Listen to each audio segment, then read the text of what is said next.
পুজোর পর টালিগঞ্জের technicians studio সংস্কারের কাজ শুরু করবে রাজ্য সরকার। 18 কোটি টাকা খরচ হবে এর জন্য। 1 বছরের মধ্যে এই কাজ সম্পন্ন করার জন্য পূর্ত দপ্তরকে নির্দেশ দেওয়া হয়েছে বলে জানালেন মুখ্যমন্ত্রী মমতা বন্দ্যোপাধ্যায়। আজ মহাকরণে মনের মানুষ চিত্রনাট্য ইত্যাদি নামের বইয়ের উদ্বোধন করেন মুখ্যমন্ত্রী। উপস্থিত ছিলেন বইটির লেখক নির্মল ধর, অভিনেতা প্রসেনজিৎ, পরিচালক হরনাথ চক্রবর্তী প্রমুখ। মুখ্যমন্ত্রী বলেন, কালী পুজোর পর উত্তরপাড়ায় ফিল্ম সিটি তৈরির কাজ শুরু হবে।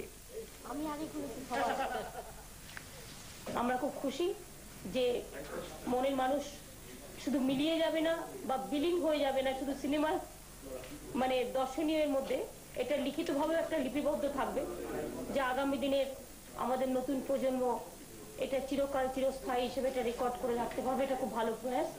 আমি মনে করি অন্যান্য ফিল্মগুলোর ক্ষেত্রেও, সব ক্ষেত্রেও তো সবাই পারে না, কিন্তু বিশেষ বিশেষ ফিল্মের ক্ষেত্রে যেগুলো জাতীয় পুরস্কার প্রাপ্ত বা যেগুলো রিজিওনাল পুরস্কার প্রাপ্ত বা যেগুলোর নাম করে বা মানুষ দেখতে ভালোবাসে, সেগুলোকে নিয়ে নিশ্চয়ই এটা করা উচিত বলে মনে করি।